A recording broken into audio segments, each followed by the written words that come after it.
Alrighty, everybody. As I promised, I have one of my dear friends and previous client of mine on the show today. And I am so excited, Christine, for you to talk to my audience and talk to me just about your journey in your first year of owning your own practice and what you've learned and where you're at now and what you're aspiring to do. So thank you so much for being on Hey Docs with us. Oh, thanks so much for having me, Jill. It's my honor to be here, and I'm humbled that you thought of me.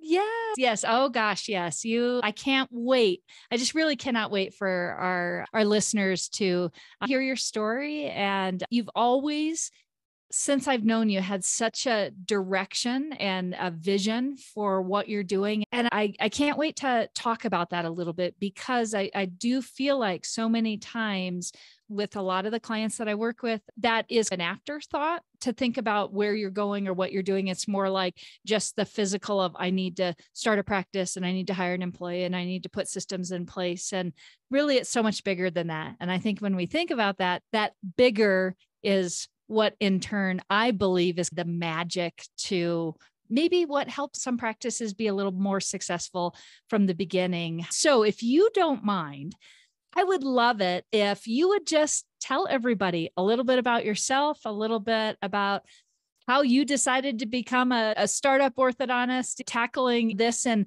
especially in times that a lot of people would be like, are you kidding me? You're going to open a practice now? Let's talk about that a little bit. Sure, thanks. Yeah, I'll start from the beginning. So I'm a Minnesota girl, born and raised here in northern Minnesota in Duluth. It's about 2.5 hours north of Minneapolis on Lake Superior. It's near and dear to my heart. I never ventured too far. I completed my college, dental school, and residency at Minnesota. And then after finishing residency, found my way back home. I Yes. practiced with another orthodontist as an associate for a few years, learned a lot. Ultimately, our partnership did not work out. And so I waited out my non compete agreement here in Duluth. It was over the pandemic. We had a newborn as well, our third child. And so it just didn't really make sense for me to travel down to Minneapolis to practice during that time. Sure. But it gave me a wonderful opportunity to spend some time at home and to really focus on this startup practice as well. I'm a mom too, so I have 3 kids. Our twins, Ben and Stella, are 6, and then our youngest, Luke, is 3 now. My husband, Kyle, is a general dentist here in town. And yeah, that's a little bit about me. I think with this practice too, it's always been in the back of my mind, and it's very special to me to own and operate a business here in my hometown too. Yeah, that's great. And I know we'll dive into that a little bit. And I think this all goes to your vision of what you wanted to do and where you wanted your practice. But one of the things that, as you were saying that, and as I have known you throughout the years here, is that from the beginning, I knew you always had this very specific vision and maybe even drive for how you were going to do your practice. And I've loved it that you have never been really swayed, because I think it's really easy to be in Facebook groups and be in this and be in that. And you hear all these different things from people. And not that I don't think you have taken maybe some of that, but I've always felt like you had this real unique vision for kind of your path to success and what that was going to look like for you, especially in your first year. So I'm wondering if you can talk to that a bit, because even and it's funny because I just did a presentation not too long ago on culture, and our brand is so much more than our logo and so much more than the tagline that we come up with. And so you really exemplify this for me in your practice. And I'm wondering if you can just talk and break that down for us a little bit. Sure. Yeah. Thank you for those kind words. And with starting this practice, and really, I suppose with anything, it's important to begin with the end in mind. And so I never wanted to feel or act like a startup practice. But before beginning really any part of this journey, I started with our brand development. And I think that all boils down to identifying your core values, starting Mm-hmm. both personally and then extrapolating that to your practice life. And they should have a lot of overlap. Maybe they're identical. I think that varies from person to person. But it was nice to be able to take that time, some introspective time, and really put on paper and into words what my core values are, what I wanted the core values for this practice to be. And from there, really develop my mission statement, the why of True North Orthodontics, and then the vision statement, how we will put into practice our mission statement here. It's important to be clear on that so that you can communicate that to your team, which, I mean, when you start is maybe just you and one other person, Mm-hmm. but that's the essence of what you're doing. Your core values should drive every single decision you make, what you say on the phone, what type of swag you hand out, how you deal with a difficult situation in the office too. And once your team understands that, and if you always have that in the back of your mind, it simplifies things too, and it keeps you authentic and on the right course. I started with defining our brand identity, and I worked with a company here in Duluth, but there are several companies that specializes in brand design. Mm-hmm. They were awesome in helping me to solidify my brand identity, and then taking that information, really getting to know me as a person, and then building our logo from there, putting a lot of thought into colors, all of those things, because it all does need to be very intentional so that your customer base, your patients, and your community at large feel what it is that you have to offer. I think a brand, we put it into words, but it is also the feeling that you Yes. leave with your Yes. team, your community, and your patient base. Gosh, I just want to be yelling like, preach it. that is so, you are so right on. And you could give my presentation that I just did, because that is exactly the essence of it is. And I just want any listener out there to take this, that you developed your values and way before, and your why do I want to do this? And there's exercises that I do with some of my docs where, we talk about what's your personal why and your business why. And like you said, how they have to overlap. But I just want people to hear, I think so many times we think about a brand, and you developed your logo after, I just want to say this, after you determined your why, your who, your how, what experience do you want? Who are you going to be going after?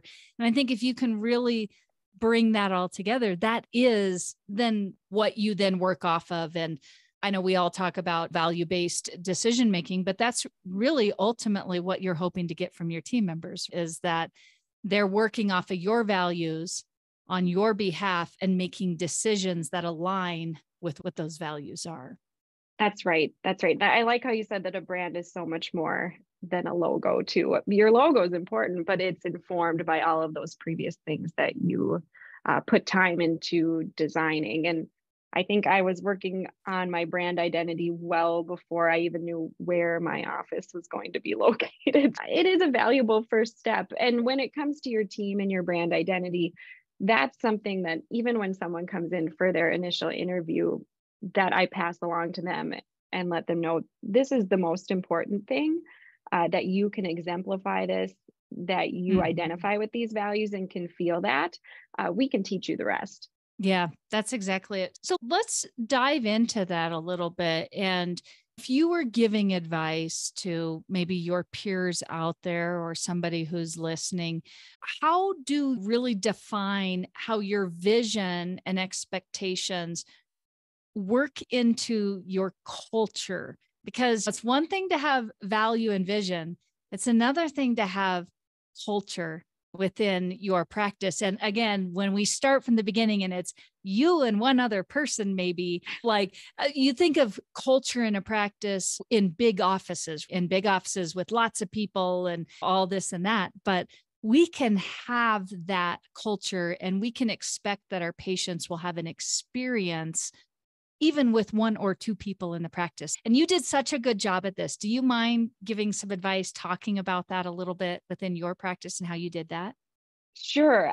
I don't know if I was thinking about this Jill ahead of time, and I don't know if I can break it down to a step by step, but what I really think it comes down to is as the practice owner and as the doctor who set the core values, being authentically you and truly living out those core values within the Mm, practice and setting the example for your team. Our core values here at True North are operating with intention, so intentional, inspiring, community, and communication. We do a lot with intention and just making sure that our team members understand, okay, every part of what you do, whether it's setting up the tray for this mhm. patient, making sure these instruments are out, how you take the new patient phone call, how you communicate with the reps that come to our office or the dental offices we visit. Yes. All of that has our core values wrapped up in it, in the communication, in the intention. We talk about our core values probably on a weekly basis at our morning huddle, and involving your team in and asking them to put into words how what they're doing exemplifies one core Mhm. value or another. So I think it's important to live those, to talk about them. Maybe you Mm, display them in your office so your patients know what they are too. It's not a secret. mhm. And that can be helpful for everyone. So I think that's the best way I can say that, is that talk about it a lot, keep it at the forefront, and make sure your team knows how important they are. And that will help to shape your culture too. Yeah. And you touched on something a little bit earlier, but I just want to, I want you to maybe, if you would, talk about this too, is it even goes to as you are adding new employees to your team, that they understand what your values are from the very beginning. Can you talk to that a little bit and maybe how you work that into maybe even your hiring process? Sure. When we are hiring new team members, first we'll start with a usual ad on Indeed or something that probably most everyone does. And then when we find an applicant that sounds like they might be a good fit, we invite them into the office, and I sit down and meet with them, and I talk to them about myself, the practice, what our core values are, why they're important. I give them a printout of our brand identity, mission, vision, core values, and just go through the how we eh, portray those to everyone, how we use those in the clinic, at the front, in the lab, whatever, Hmm. area of the clinic Hmm. it might be, and let them know that without those core values, and if we stray from those, we really aren't going to be delivering on what we are promising to each other as a team, and to our patients, to our dental community, and our community at large too. Yeah. It's important. I Yeah. think our team feels that. Yeah, that's great. And I've just got to imagine you as the owner, you as the person who's doing the hiring right now, it probably also, in bringing all of this help up, helps you identify really quickly if you have somebody who's sitting in front of you that maybe are not or will not align with your values. Have you run into that also? Yes, I think that when you discuss those more abstract Hmm. concepts and their importance, you can tell when you're sitting down face to face with someone if that's something they feel is important Hmm. or Hmm. not. And I think you can judge that pretty quickly too. Yeah. I still think that a face to face meeting is valuable, Mhm. especially with someone you might be spending so much of your time with too. Yep, yep. That's great. That's great. Oh, I just love talking about this because it is like the extra that it's so easy to be like, oh, we just do a hiring process and we ask a couple questions and if they fit the bill, great, they're hired on. And I really believe, especially now where we're at, where it is so incredibly difficult to find employees and to find people that want to stay in our practices. And if any of you have heard me talk, you hear me saying this all the time. We need to be building careers in our practice, not just jobs. And Right. I believe that when we are hiring with intention, when we are hiring with our core values and knowing that we're hiring somebody that is going to be making decisions on our behalf and whatever their role is in the practice, I think that just uh, it intrinsically sets us up more than likely to have an employee that is way more bought into our practice and maybe even longevity than somebody who they don't know the direction that they're going. They just know they have to show up and do the job. They have to be here at Right. 8:45 and they have to leave at 5 and they have to not get overtime or whatever. Right. And I might add too that I think as a new business and as a startup practice, to doctors out there that are thinking of starting their own practice, it's even more important to convey those core values and the importance of them and how that makes your practice special and why they should want to come work with you. That's of even more importance for you, possibly because you're probably not able to offer those same benefits yet and potentially pay level as some of your colleagues in the area. And two, then that if you're able to convey what makes you special in that area and that prospective employee does choose to work with you, that hopefully they have truly bought into what you are presenting and will be successful for you, even though you might not be able to compete on some of those levels yet.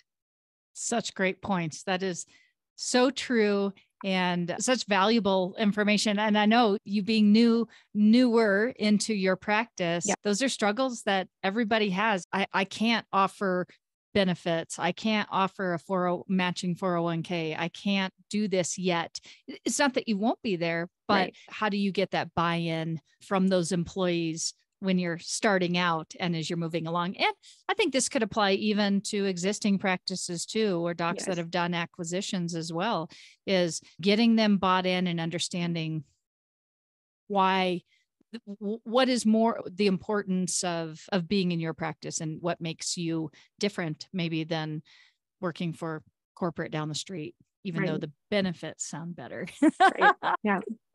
As you have been going along for the last year and a half now, tell me a little bit about if you were to look back and give yourself some advice, any from where you're at now to where you were, any advice that you would give yourself a year ago or a year and a half ago?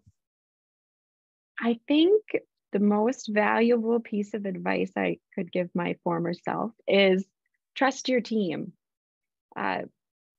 You hired them for a reason, and you need to trust that they have your back. You need to learn to delegate and not micromanage. Oftentimes, your team members, usually, they are going to have better ideas than you will for how to implement a lot of things. And so it's important to take your team members' thoughts and suggestions and criticisms into account and to acknowledge those and probably put them into practice because they have an understanding of your values. You've conveyed to them what you expect. And I think you should let them run with it because you're not going to have the time if you want to achieve some sort of balance, as Dr. Sheik spoke to be able to handle every single aspect. And you might not be the best equipped person to handle certain things as well. So trust your team, delegate. When they feel that, they feel empowered and they will do amazing things for you and your patients when you trust that. I think when you're opening a practice, at first it's just you and then maybe you and one other person. And so it can be hard to let go of some of those things. But once you do and set the right systems in place, it's enlightening and your practice will grow because of that too. Yeah. Oh, don't hold yourself back, I think. Yeah, such sage advice for where you are now to speaking to your former self. But that really is true. And I would say this to any doc listening. I think we can get in such a trap sometimes of that Superman or Superwoman syndrome where we really think we have to do it all. And we just can't trust or entrust our team to, I don't know, to put in, to give in, to do as much as what we would do. And I love what you said about it's freeing and enlightening. I can even speak to that as a business owner myself. Jill Allen and Associates would not be what it is now if I didn't trust my team, if I didn't have my consultants that I have to trust that they are going to work on my behalf, like you have team members that are going to work on your behalf to convey what needs to be conveyed, but yet you don't have to be a part of every single piece of that. Such good advice. And I know you will continue to grow in that for years to come as well. So that's good. That's rich. Thanks, Jill. Thanks. So I know that you are very humble, and I'm going to talk about something that I know can maybe make you a little bit uncomfortable, but as most the people that are listening, most of my listeners know, I work with a lot of startups, and usually we've got goals in place of what our production should look like in our first year and what our collection should look like. And it is always so exciting for me when I have a doctor that just blows the roof off in a year. And I usually have about one a year, and you were my one for the year. So let's talk about, you produced, and I know you're humble in this, but you produced over $1 million in your first year of your practice. And what I want to talk about is, number one, anybody who's listening, everybody's in a little bit of a different spot. So I'm not saying that, oh my gosh, because you didn't produce that, or that means that somehow you're a failure. That is not the case. But I do want to just sit under maybe the weight of the fact that it is possible and you can do it. And Christine, I'm wondering if you'll talk a little bit about what that journey looked like, because as I was coaching you, you always had different goals than me, and we would talk about that. And I had okay, but this is what we have to do. And you're like, yeah, Jill, whatever. This is my goal. And I think, again, very goal driven. So would you mind talking about that and how you got yourself focused on what your goals were going to be and how you pushed towards that? Because I think it's a very different mindset than I just need to do X amount to hit my baseline, which is great. And that is what we need to do. But you had a different mindset the whole way through. So can you maybe talk about some of your key factors to success, we'll say? Sure. I like what you said about everybody is in a different situation. And I had been practicing here in this city for about 5 years or so prior to establishing True North Orthodontics. So I did have some name recognition, which was helpful. Everybody's climate too, as far as your competition, is going to be different. And that's going to be a big factor as well. But I think when setting your goals, it's important to set goals that are a reach, but still realistic. Mm-hmm. So I had in my head when we started how many patient days we would be working that year, what was my anticipated number of exams or of new patients that we would see, and what was a realistic conversion rate for my treatment coordinator, who is a new treatment coordinator. Mm-hmm. And while I'm not a new doctor, it's a new practice, and it's my first time being in that practice. So trying to set realistic but somewhat reach goals as well. And that's how I came to my goals in terms of numbers. I think it's also, and maybe doctors aren't as scared of this as they used to be, but I think it's important to be transparent with your team about your goals. Oh, yes. It's okay to talk about dollar amounts. It's okay. Your treatment coordinator knows what your treatment fees are, and probably the rest of your team does too. Not so a big they stretch. Can do the math. Yeah.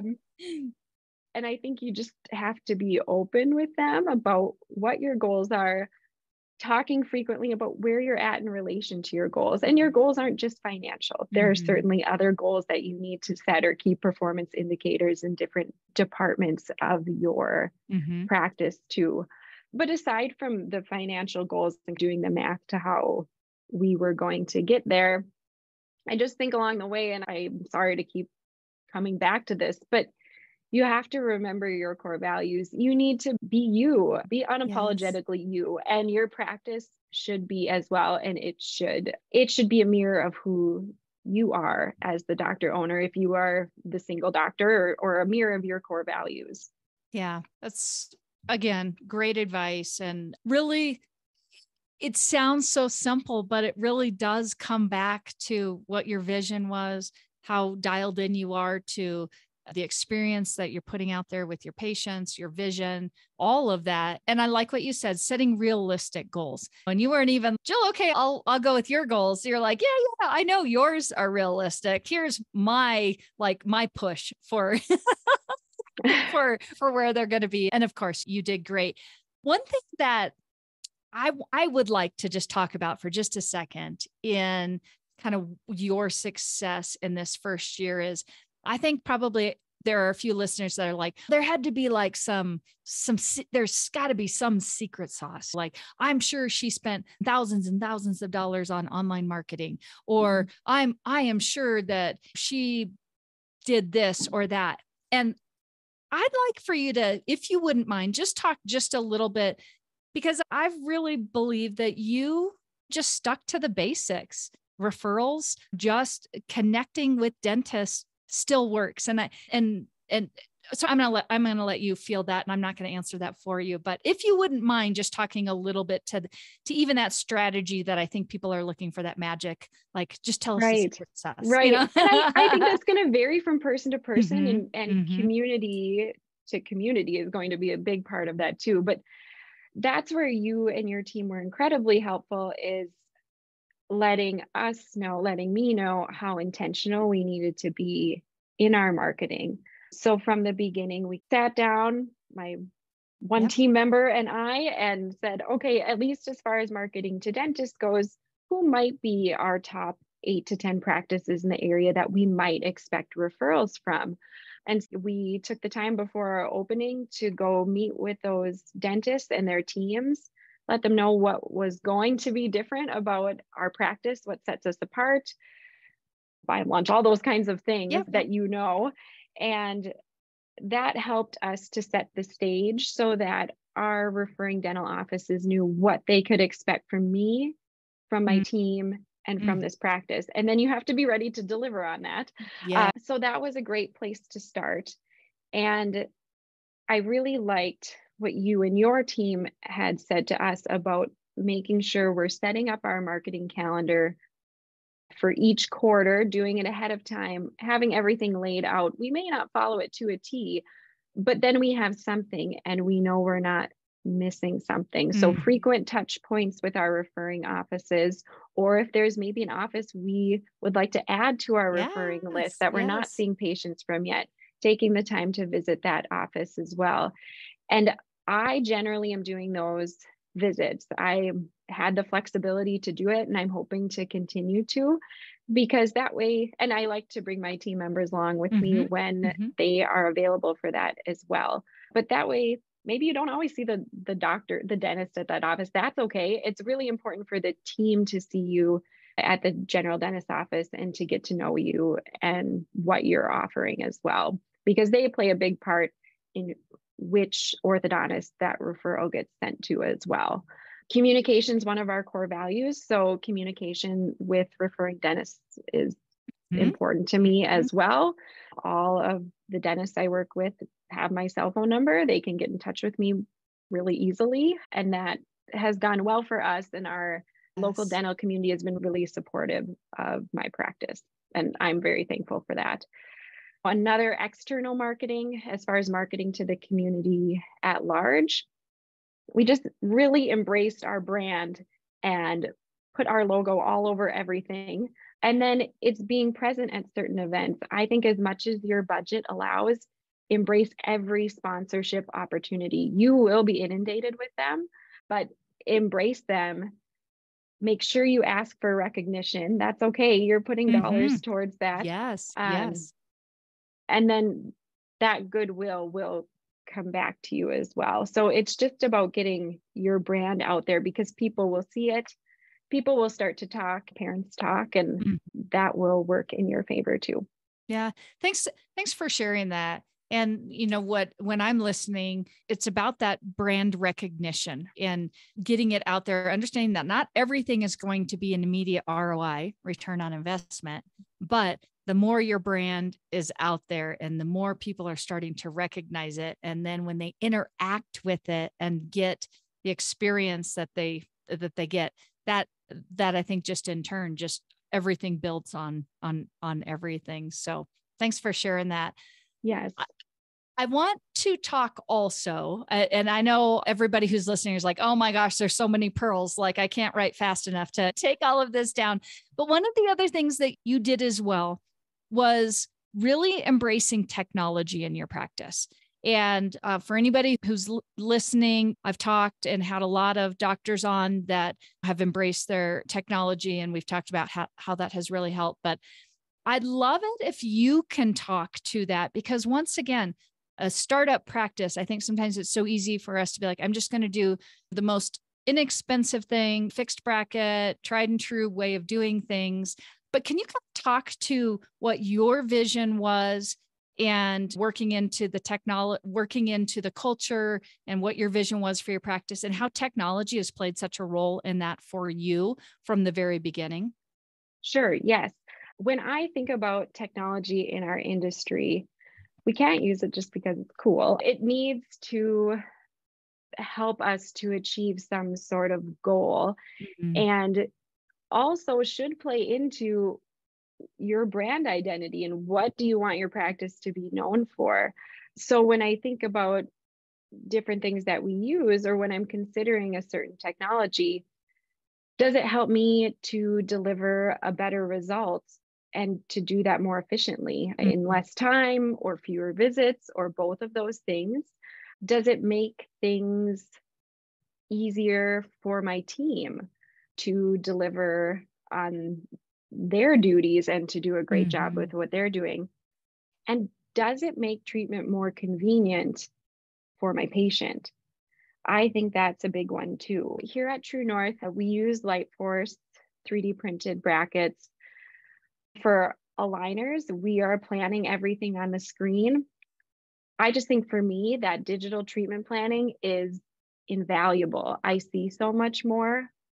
At least in my hands, I think I do a better job when I can plan something first on the screen, and I see a lot more ahead of time that I may not have otherwise. So I think if we're planning things digitally for our aligner patients, we should be doing the same for our fixed appliance or braces patients. I had worked with SureSmile technology in the past, so I was used to using some of that. And with starting a new practice and starting from scratch, it really gave me the stage or the opportunity to look into what else is out there now. And I think that a custom bracket is the next step in that. So that's why I chose to move forward with Lightforce in my practice. We use that for all patients in comprehensive fixed orthodontic treatment. And then, of course, we use clear aligners. That's one of our treatment options as well. Another technology that we use is grid remote monitoring. And what I like about remote treatment monitoring, whatever platform you might be using, is a few things. It allows you to have more frequent touch points with your patient than you might have otherwise, especially for your aligner patients.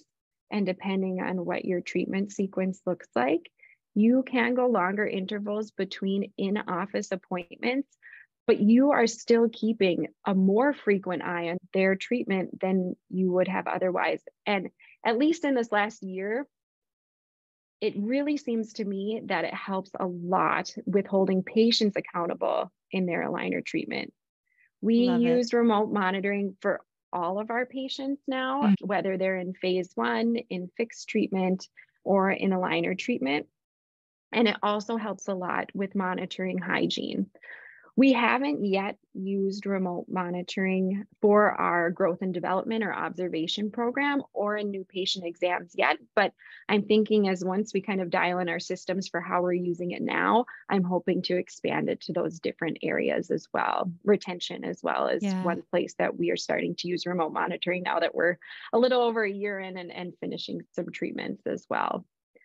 Sorry to talk a lot, but I think one thing I wanted to say about adopting these systems and using this technology is put your research in, spend time looking into the different things available. Okay, you want to use a 3D printed bracket. What are the different systems out there? Which one's going to fit your practice best or your treatment style? But once you make your decision, you need to stick with it and you need to go all in because you are not going to see the benefit of it if you are just dabbling here and there. You need Mhm. to be clear with your team on what the advantages of the systems are that you're using. Be specific in setting up your protocols and your systems, and then make sure that your team has the scripting available to relay to your patients and your referring dentists why those things are a benefit to them. Yeah. Oh, so again, amazing insight and advice. And one of the reasons that I'm always really, when I'm working with my startups and even acquisitions too, but telling them from the beginning, choose your modalities. Now's the time. And I think you could agree with this, that there is never a better time than when you aren't super busy to figure out how to work out the bugs, right? Figure out all the ways to break it so that you know how to do it correctly. Because as you get busier, and for you, $1 million year in your first year, and you're using these technologies, there's a lot that's coming at you, but you've been able to work on those systems. And I'm going to bet you would echo this.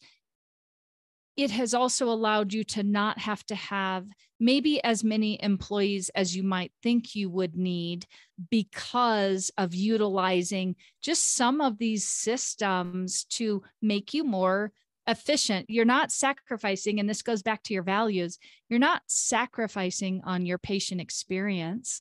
If anything, you're hearing and listening to their needs time. I want more time back, and being able to say, we can still talk. We can still have a great relationship without you necessarily having to drive to sit in my office to have me go, here's a couple more trays, or however that Right. may go. I think we can all appreciate that. Life's really busy. And where we are, there are some of our patients that drive from a ways away too. Mm-hmm. So that remote monitoring is helpful. I don't want to take my kids out of school, bring them somewhere so someone can look for 2 minutes and say, looks good. If we Yes. are not physically doing something with the appliances, whether it's IPR, adding attachments, changing wires and whatnot, that's something that typically can be done remotely then. It's also an incredible asset when you are in this, when a patient might call with an issue with their appliances, something's bothering them, they're not quite sure what's wrong. They can take a scan and send it to you, and you or your team can look in it and let them know, one, is it something they can deal with at home if they don't Mm. want to come in, save them a visit that way. Or if it is something they need to come in for, you're totally prepared. You have an idea about how much time that's going to take. You can put it in the schedule at a time where your team can spend their time and attention with that patient, and you can accomplish something for that patient too. If you're going to use remote monitoring, make sure you're using remote monitoring and for all the different things that it can be helpful for. Such, again, such good advice. You've been wonderful. So as we wrap this up, and again, I know people have just been scribbling notes like crazy, and you're probably going to have somebody blowing you up in, can I just pick your brain for a minute? But is there anything, as we wrap up here, is there anything that you think that a listener, a new doctor, maybe somebody who's thinking of doing a startup or going to be maybe doing an acquisition or whatnot, anything that advice that you have, or areas where you're like, man, I wish I would have focused on this more? Just any parting thoughts? Right. One thing, as I was thinking back over the last year, that I wish I would have spent more time on the front end was defining the various roles within the practice and putting those on paper and creating sort of job descriptions or position agreements for those various things, whether it's orthodontist, financial coordinator, treatment coordinator, clinical Mm-hmm. assistant, clinical manager, all of those things. In the beginning, if you're starting up a practice, you may be all of those things, or your one team member may be all of those things, but eventually that's not going to be the case. And now I wish I had something to hand to someone saying, this is what this position looks like. This is what is expected of you and what you can expect from me. That's helpful for your team. It's helpful for you to know what shoes you need to fill when. So now as we're growing and expanding our team, that's something that I'm starting to develop that I probably could have done more of on the front end.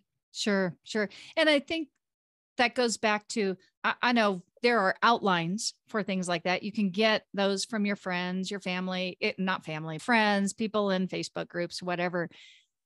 But it has to be unique to your practice. Like there are the basic roles that come along for what's the role of a financial coordinator. We all know that, all of that. But I think what you're talking about is that next level of what does this look like in my practice, and what are the expectations and the nuances that are very specific and only you would know if you were in my practice, versus, yes, we all know we want you to keep your delinquencies down. And yes, we all know that a scheduling coordinator answers the phone, probably, right. Things like that. So I think what you're talking about is something much more deeper than just like that surface. This is the role. Again, it's not just a job. They're buying into what your vision is. And there's probably some nuances there that are very specific to how your vision goes and how they then do their job and how they relate with the patients within that position. Mm-hmm. I think you said that well. And that really goes with anything. Customization and personalization is important for setting yourself apart, whether that's as an employer or a doctor or whatever it might be. And so you'll have various consultants that you work with, or people that approach you with different things, and take all of that in, because your consultants have seen so much more than you have, probably. Yeah. At least I know that's the case when I was working with you, Jill, and your team. And so take all of that advice in, but make sure it fits your goals for your practice. And you can alter that. If you don't want to take that template and copy paste it, make it yours. Put the time in to make and the effort in to make sure it's going to fit what you want out of your practice. Yeah. Yeah. That's great. I think that's a great note to end on. Is in the long run, it is your practice, and you want to be open to taking nuggets from whoever you're going to get those from. But you as the leader have to be the driver. You have to be willing to take the steering wheel and drive your practice to where you want to go. Have that vision, have that mission, and then make sure that everybody who's along for the ride with you is on that same path. Right. And I'm going to say this, be okay with pivoting too. If you start down a road and you're like, this just, it isn't meshing, it doesn't feel right, it's okay to make a change and change that up too. That's right. And that is the beauty I have learned of a startup practice, is that if you're all in with something and then this just isn't working and you know it, it's easier to pivot. Yeah, for sure. For sure. Thank you so much for thanks for having me, for being on Hey Docs. And again, I know that our listeners this is going to be one that is going to be flagged as one. Probably they'll be re-listened to a couple different times. So in the event that somebody wants to check out your website, maybe even contact you if you're comfortable with that, what would be the best way for somebody to do that? Sure. You can email me. It's Dr. Hamer, DrHamer @truenorthsmiles.com. You can call me. My cell phone number is 218-349-9546. That's the easiest way to get a hold of me. Thank you for being so transparent and sharing, letting me share your success story, because I know you are an inspiration and will be an inspiration to a lot of people who are listening today. That's really you. Thanks for having me. I'm truly humbled, and thank you to you and your team for helping me along the way. Yeah, for sure. For sure. So the way I like to finish up Hey Docs, I don't know if you're ready for this or not, but I like to finish it up with something I call a speed round. Are you ready to take the challenge? I'll do my best. I love it. All right. Coffee or tea? Coffee. Favorite book? This Side of Paradise, F. Scott Fitzgerald. Nice. All right. Do you have a favorite outdoor activity? Long distance running. You can usually find me running up Scenic 61 along Lake Superior on the weekends. I always want to be a runner, and my body says, nope, you're not a runner. I'm a fast walker. I like that too. If you could be remembered for one thing, what would it be? I would say just being genuine, being kind, being humble. That's great. And then best piece of advice you've ever been given or received? Yeah, I'm pretty sure this is not who this should be like credited to, but it's who I always remember it from. So fake it till you make it. One of my co-residents, he would always say that. And I don't mean that in the way of being arrogant or Hmm. cheeky, but just that fake it till you make it. Act like the person you are trying to become. Act like the practice you want to be. Mm-hmm. That's what I mean by that. But Yeah. I like it. Which kind of goes to where you said in the very, very beginning when we opened up the show, you had a startup practice, but you didn't want to run it like a startup practice from the beginning. You wanted to be that successful, whatever that vision is, whatever that looks like for you in the future. So great advice. Again, thank you for being on the show. Thanks for taking time with us. And until next time. Thanks, Jill. It's been great.